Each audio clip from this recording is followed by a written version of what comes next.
What's good, everybody? Israel, and I come back at you another video. So with this video, I am super eager, super excited to be recording this one because this video is going to be about money. And this video is going to turn your head upside down about money. It's going to completely change the way you look at money, right? You will never be able to look at money the same way after watching this video. And I'm going to be dropping a lot of gems. So I need everyone to pay attention and watch this video in its entirety because I wouldn't want you to miss anything important. Now, I'm going to start off by saying something that I'm sure people will think is, I don't want to use the word controversial, but most people won't believe it to be true. This idea that money isn't real. And I know there's going to be people who think I'm jumping the gun and diving into conspiracy lane, but trust me, I'm not, right? What I'm going to share with you guys is actual information that all makes sense, like it all ties together, right? And I want to start off with the concept. The first concept in this video is that money isn't actually real. I understand that you need money to buy things, right? I understand that, right? I'm human, right? But when I explain that money isn't real, first and foremost is you need to understand this, right? If we were to take all the physical money, right, like this dollar bill right here, right, this counts as physical money, the paper. If we were to use all of the money that exists, right, and we have it, if we have all the money that's ever been created, right, and we have it represent as a $100 bill, all of the physical money that's ever been printed in the world only accounts for $4 out of that entire $100 bill. So in short, out of all of the money that actually exists on the planet, only 4% of that is actually printed, which means the other 96% of all the money that exists are on computers. They're on systems, right? They're basically digits. It's like pixels, right? It's numbers on a screen. That is the majority of the money that exists. And yet most people fall into the trap of believing that this paper money, this physical money, is the truth, that they're all there is to it, when the majority of the money doesn't actually exist. It's just on a computer screen, right? So the majority of money isn't actually real, right? The billionaires that we see are billionaires because their money is tied into stocks, right? Stocks are majority of stocks aren't actually real. It's like it's a certificate, right? You basically purchase a stock and then you basically receive a certificate that you own X amount of stocks, right? That you're labeled as a part owner of a company, right? And so that's how these billionaires have all of this money. That's how they're so rich. But it's because of stocks. It's because the stocks are valued at a certain amount, right? And because people value it so much, that is what, like, the value that people value stocks at is what determines the price of the stocks to begin with, right? Obviously companies that are seen as more valuable, and depending on how many stocks exist, right, determines the price of the stock. But the stocks aren't actually real. It's not like you can just like buy it and have a physical, right, like that. Like you just purchase a stock, right? At most you're gonna get a certificate that you own a stock, right? So the majority of the money on this planet doesn't actually exist. And if it doesn't exist, then what does it represent? Right? Another example of the money not actually existing is, like I mentioned, 4% of all the money that exists is only printed physically, right? The majority of the banks don't have that much money within the banks, right? Because most of the money is on computers, right? If we go back to the early 1900s here in the United States, there was a major event that happened that's known as the Great Depression, right? And what happened was that there was an entire, collapse of the market, right? The housing market, the financial market, it was basically an entire collapse. And so everyone panicked. And because everyone panicked and was fearful of the unknown of the future, everyone had the same thought process. Let me run to the bank and pull my money out of the bank because I don't know what's going to happen in the future, right? Very logical approach for someone who's in survival mode, right? Let me take all my money out so that I can maximize my chances of survival, right? The only problem is that everyone went to the bank at the same time to pull out their money. And that is when people realized that well, the banks couldn't give out everyone's money because, like I mentioned, only 4% of all the money is actually printed.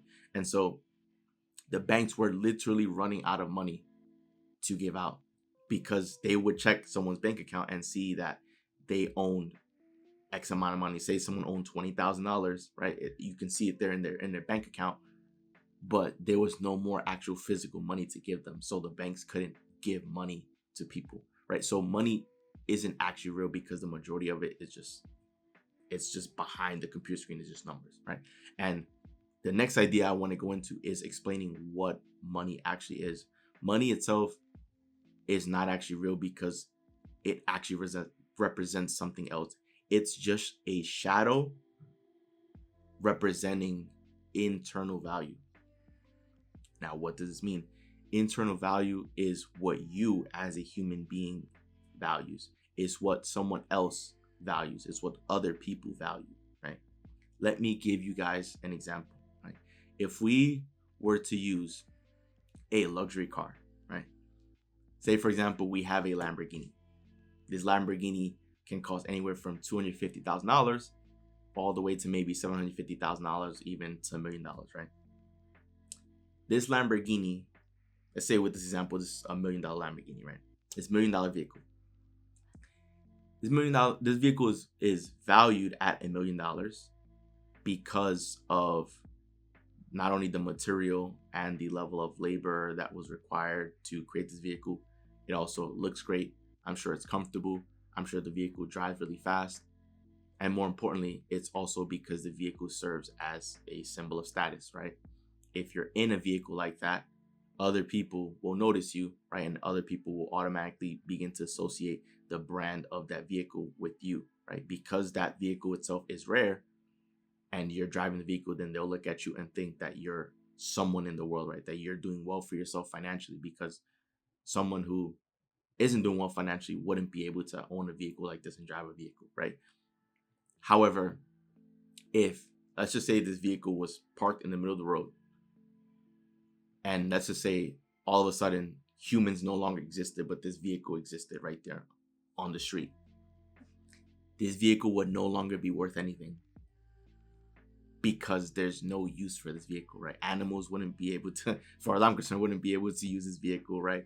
I'm sure the birds will poop on it, and right, like, it is $1 million vehicle, and yet if humans no longer existed, this vehicle wouldn't be worth anything because it wouldn't be of value to anything on earth anymore, right? But the reason why it's worth $1 million is because that vehicle is probably one of 50 of these vehicles, and the status symbol that it gives you for driving the vehicle, for associating yourself with the vehicle, is what makes it worth that price. You need to understand that money itself is a reflection of internal value, right? There's you guys heard of this before, the example where they will ask someone, in an interview, sell me this pen. And the mistake that most people make when they're asked, not that I've ever had to do it, right? But this is usually mostly for like salespeople. Well, they'll say, sell me this pen. The mistake that most people fall into when asked a simple question is because oftentimes they'll go off listing out all of the amazing features of this pen. They'll say, okay, well, this is a blue pen. The color looks great. It's a blue pen. You can write in blue ink, and you can use it to take notes. You can use it to write letters to friends and family. You can use it for anything that you need to put down ideas, right? You can draw. Anyone out there who can draw, like, you can use that, right? They'll go and list all the features, right? That the pen is really comfortable to hold in your hand. They'll go on and list all the features of the pen. But what you need to do in order to successfully sell someone the pen, right, is figure out what the other person values. Because rather than, what you need to understand about people, most people don't care about the features of something. They care about the benefit. They care about what this is going to do for them. So that's the mistake that most people fall into. Rather than listing the features of this pen, it's like, who cares about the features of the pen if I'm not going to benefit from the features of the pen, right? That's how it goes. So the difference would be me figuring out what the other person, what the buyer values, and then explaining how this pen would be of benefit to them, right? If I just went on a tangent explaining all of the features of the pen, that it has a comfortable grip, that you can take notes, that you know, you can use it to draw, all these things. The buyer might be looking at me wondering, well, what makes this pen so special, because I have hundreds of pens back home. However, if I learn that the buyer is a historical collector, right? Say they love collecting historical items. If I hold this pen, and assuming this information is true, right? And I told the buyer, hey, this is the exact pen that George Washington used to sign the Declaration of Independence, even though I understand that they likely didn't use a pen, they probably used a feather with the ink, right? But here we go, we use an example, right? Say this was the exact pen that George Washington, the first president of the United States, signed the Declaration of Independence, and this was also the same pen that Abraham Lincoln used to sign the Emancipation Proclamation so that it took effect, right?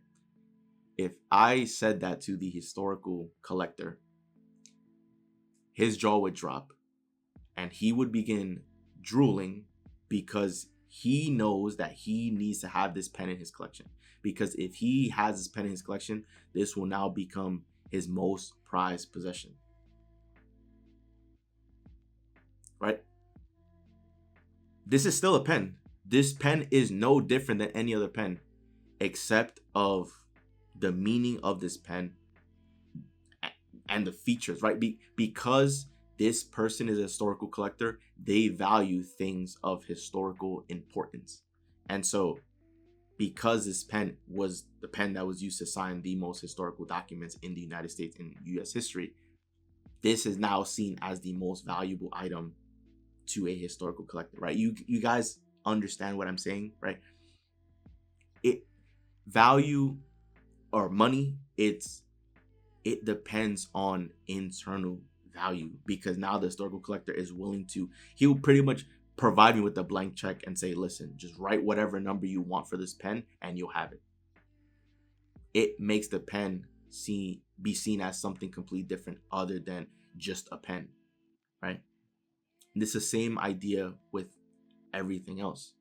If there was, if for example, for me, who I am right now, right? I am someone who is in relatively great health, right? I'm slim as a person. If someone came to me and offered me a $30 a month gym membership, if say I had to, get my perfect body, right, and look muscular and all that stuff.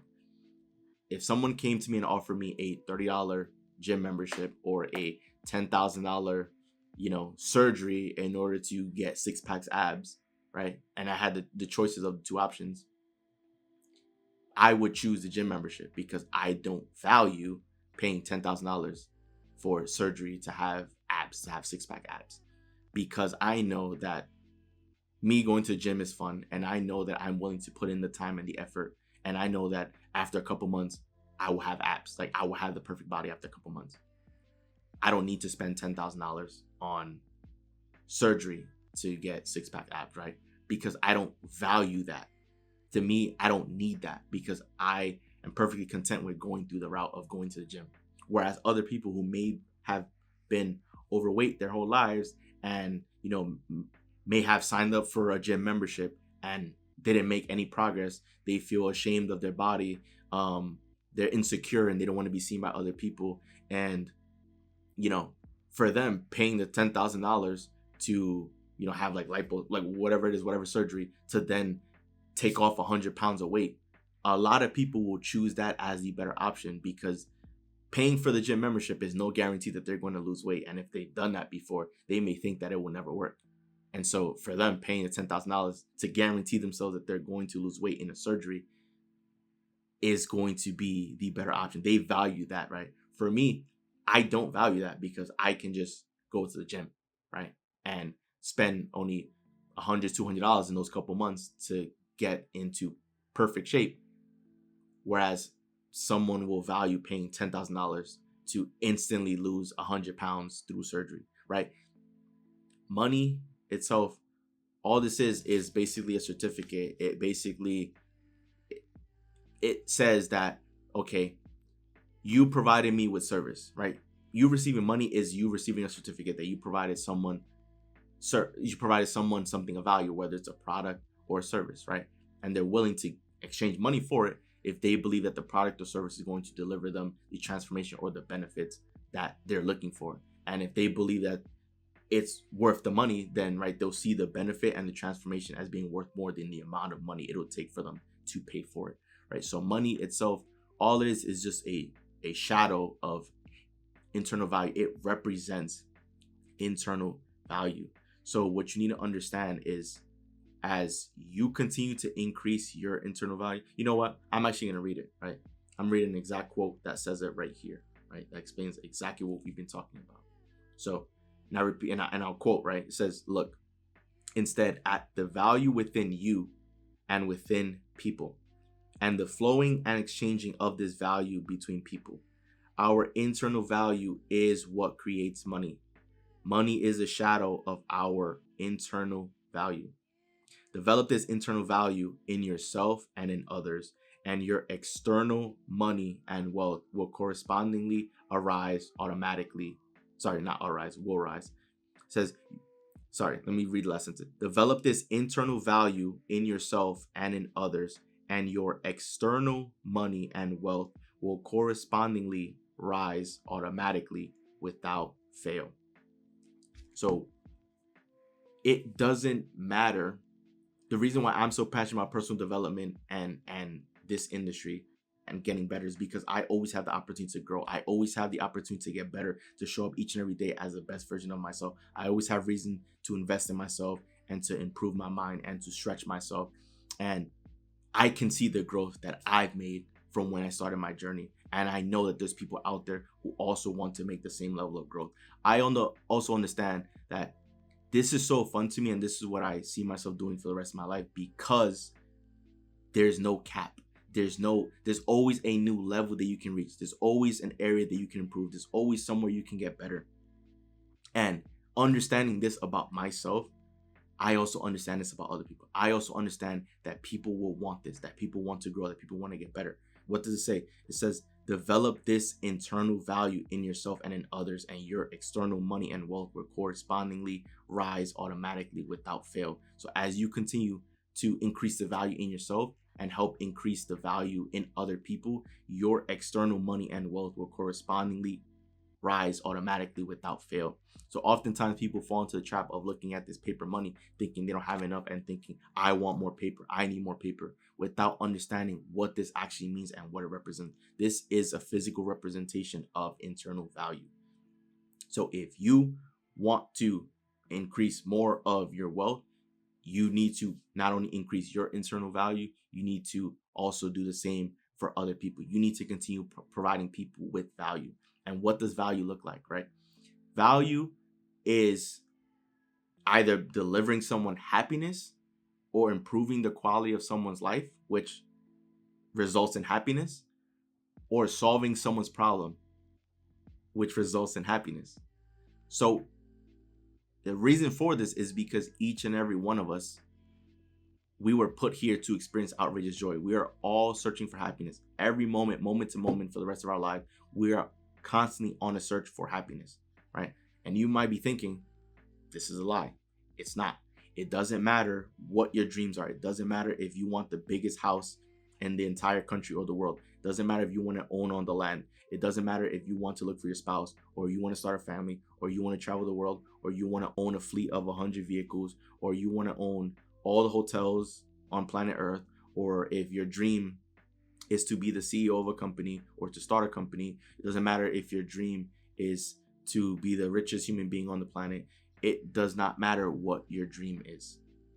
You have that dream because you believe it'll make you happier in having it, in obtaining it, right? You believe that it'll improve the quality of your life, which will ultimately make you happy or happier, right?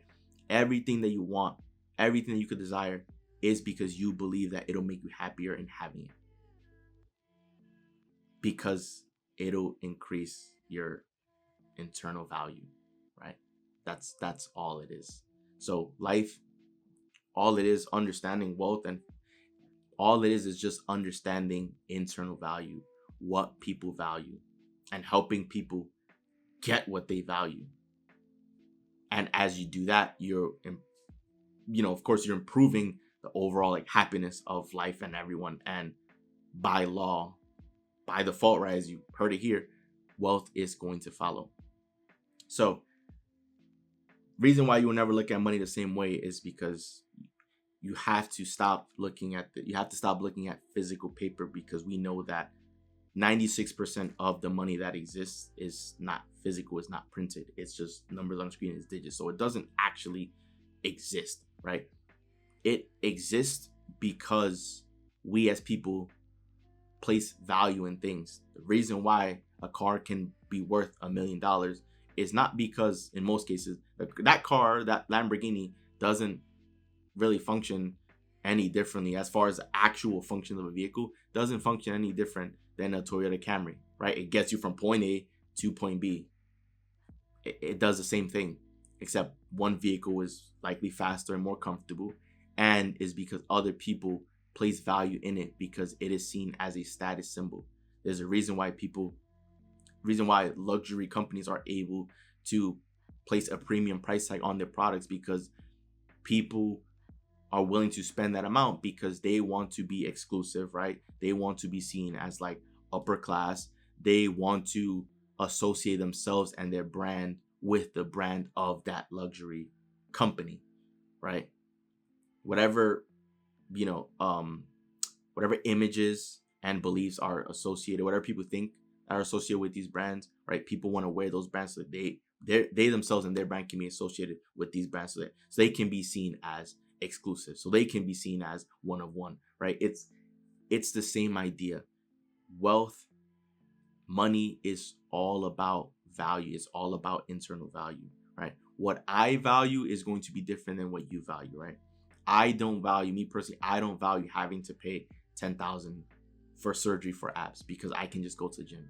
Someone else will value paying for the surgery. Someone who doesn't like going to the gym, doesn't like working out, doesn't like getting active, doesn't like sweating, that person will likely value paying for surgery, right? So we have two different values. And so what benefits me and works for me isn't what will benefit someone else and work for someone else. So that's what you need to understand. Life is all about a game of understanding internal value.